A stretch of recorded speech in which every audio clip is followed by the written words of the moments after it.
with us, who will be joining us very soon.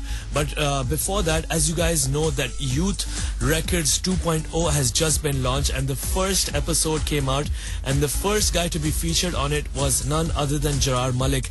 And we have Jarar Malik online with us all the way from the States, so we're going to take him on. Hello Jarar, how are you doing? Hey man, I'm doing great. How are you? What time is it where you are exactly right now? Right now it's about 5:50 in the morning. All right. So what are you doing awake at this time? Were you making some music? I was actually. I was working on a track. So उसपे काम चल रहा था. So I was working on a song and. Cool. You know, musicians keep different timings, so yeah, exactly. This is the best time actually. Wake up at around 2-3 o'clock and then get to work because you got nice peace and quiet at that point of time.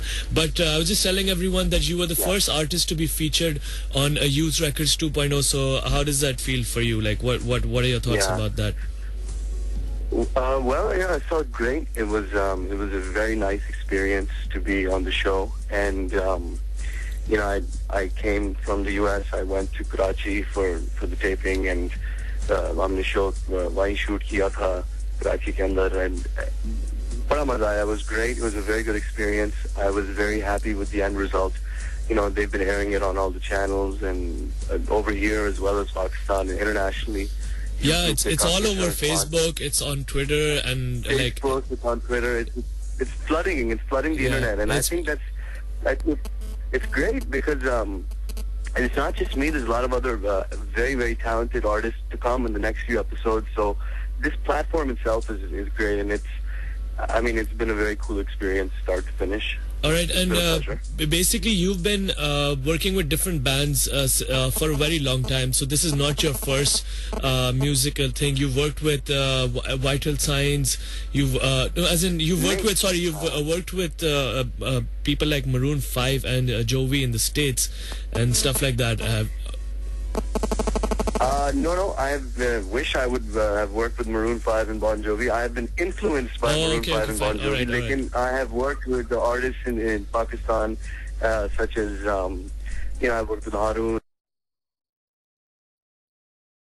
I've worked with Jal. I've worked with Gorman Paz. I've worked with... So what was that experience like for you? Like, I heard your cover of Moves Like Jagger, and it was absolutely amazing. You've got like you've spun it your own way, and you've done it really well. So I've been playing it on the radio quite a bit over here as well. But what kind of music do you prefer working on? Like, do you like doing Desi stuff, or do you like working more on the English music? You know what? It's just interesting. What I prefer doing is I like doing Desi music, but with a Western sound to it. So basically the music I make and the stuff that's going to be on my album that's releasing and songs that are coming out and all that, it's the music is very Western. It does sound a lot like, Maroon 5 or maybe Katy Perry or Bruno Mars or, Coldplay and Bon Jovi. Lekin, it's of course in Urdu, so it's kind of a bit of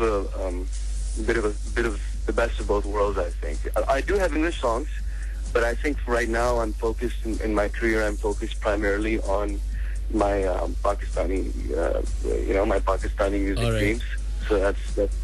Cool. So your first, the track that you've performed at the Youth Records thing is Bewafa. Yeah. So why don't you tell our listeners a little bit about Bewafa? Like where did the inspiration for this song come from, and how was it like producing it and when you were in the studios recording the track and stuff? So tell us about that. Yeah, sure. Well, Bewafa basically is a song that I came up with for the album that I had been working on, and the theme of the song is something that I think everybody at some point has been through. You've been through a heartache or a heartbreak.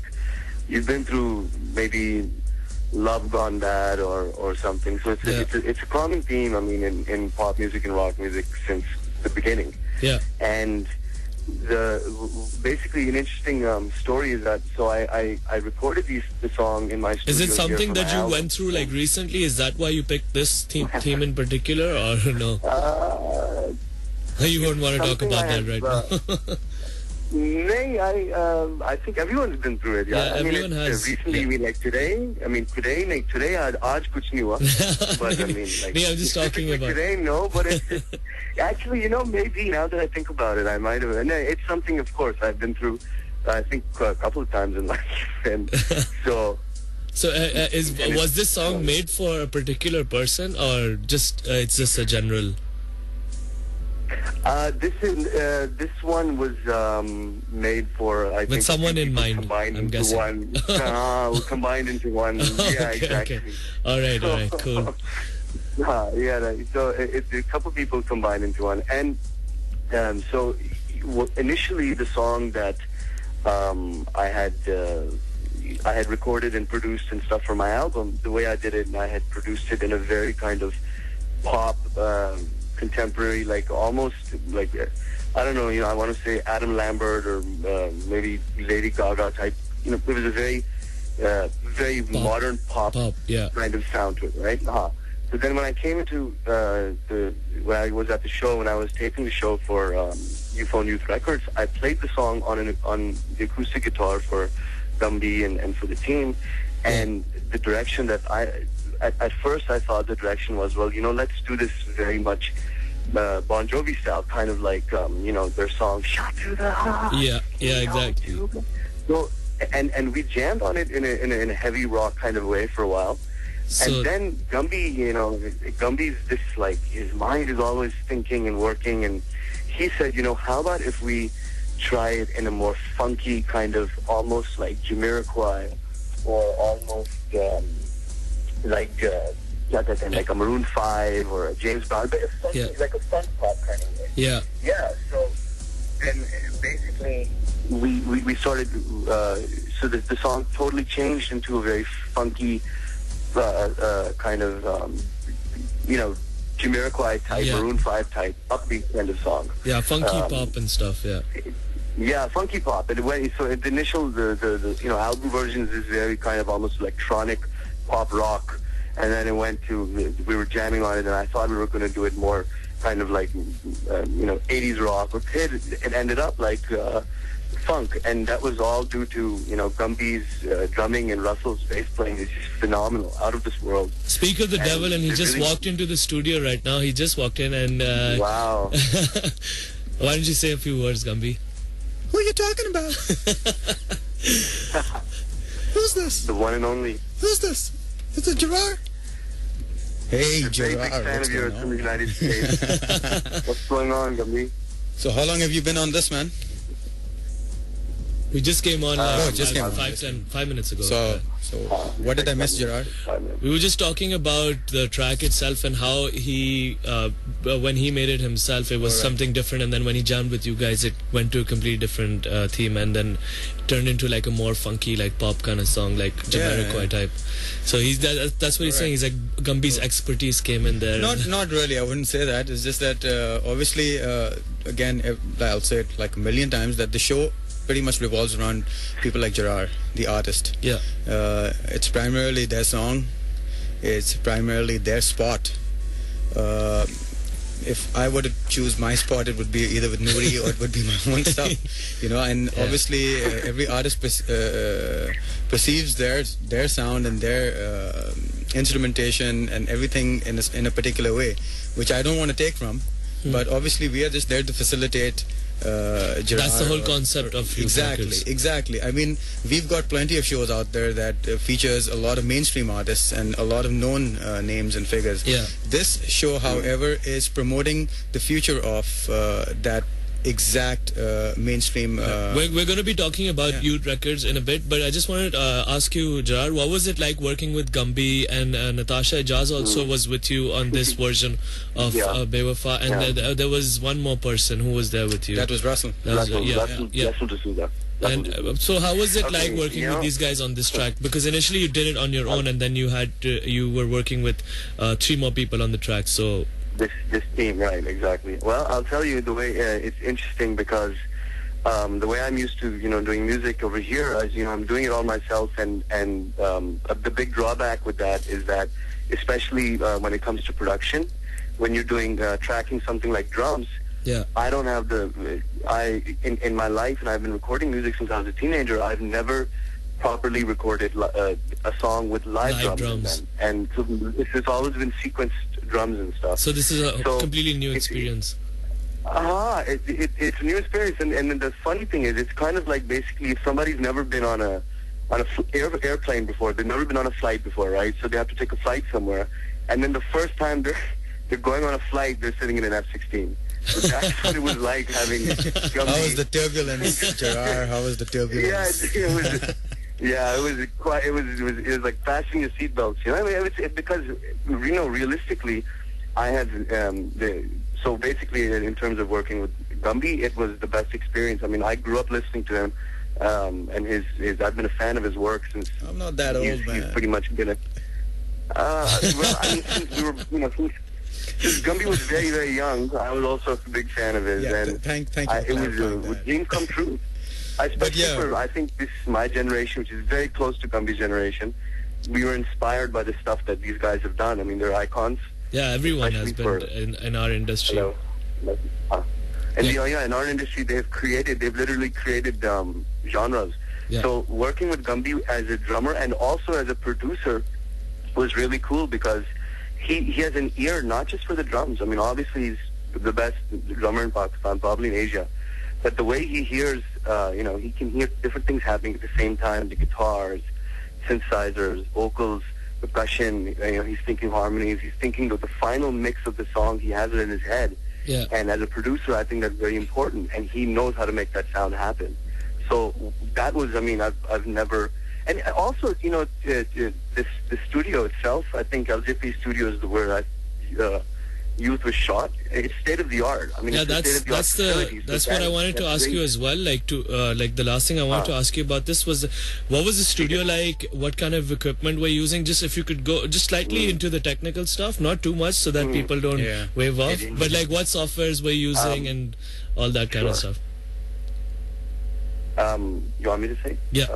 Basically, if I can say it, and I know the technical terms, the software and the hardware and the outboard gear and the studio equipment they have there is the best in the best. I mean, it's international standards up to whatever the best studios I've seen here in New York or Washington. I mean, they're using the best. So basically, all the artists that get an opportunity to come on Youth Records get the opportunity to come and record their stuff in a studio like that. Again, Shakir, see the whole.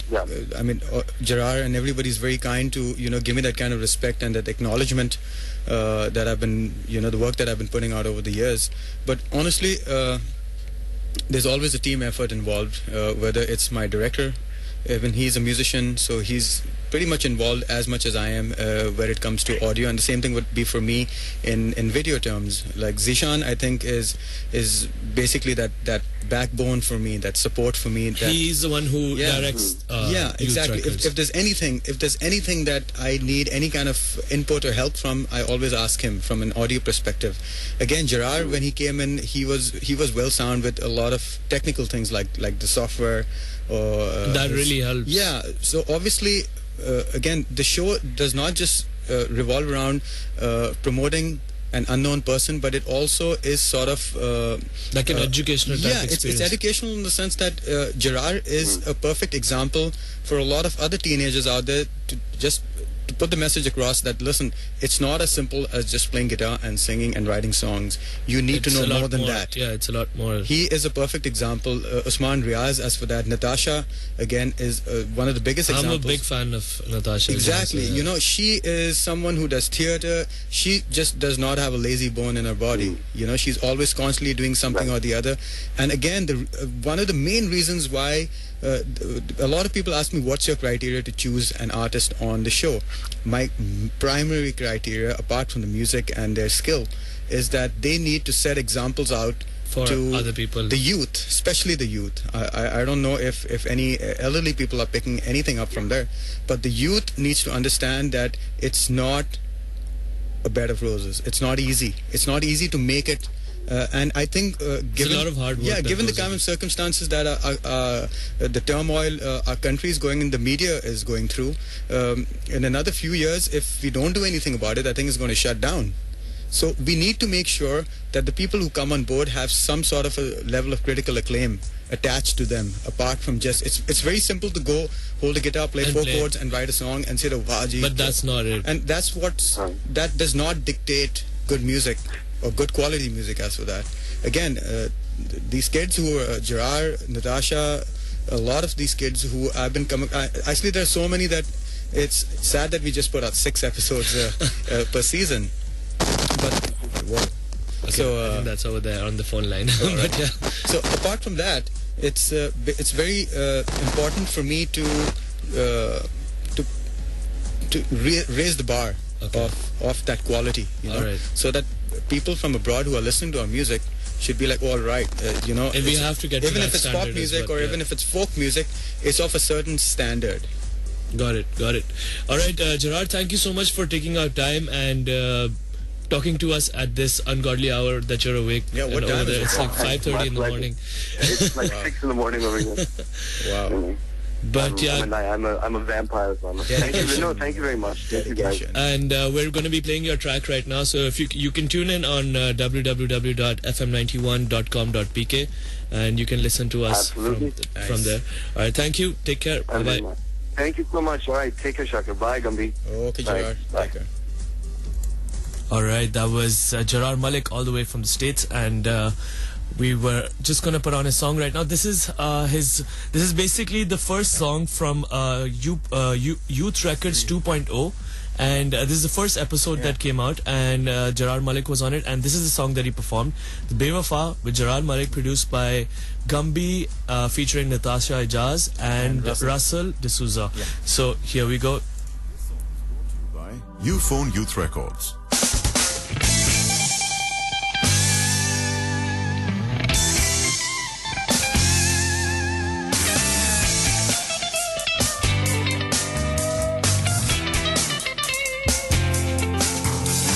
क्या पाया खोया क्या एक एक लम्हा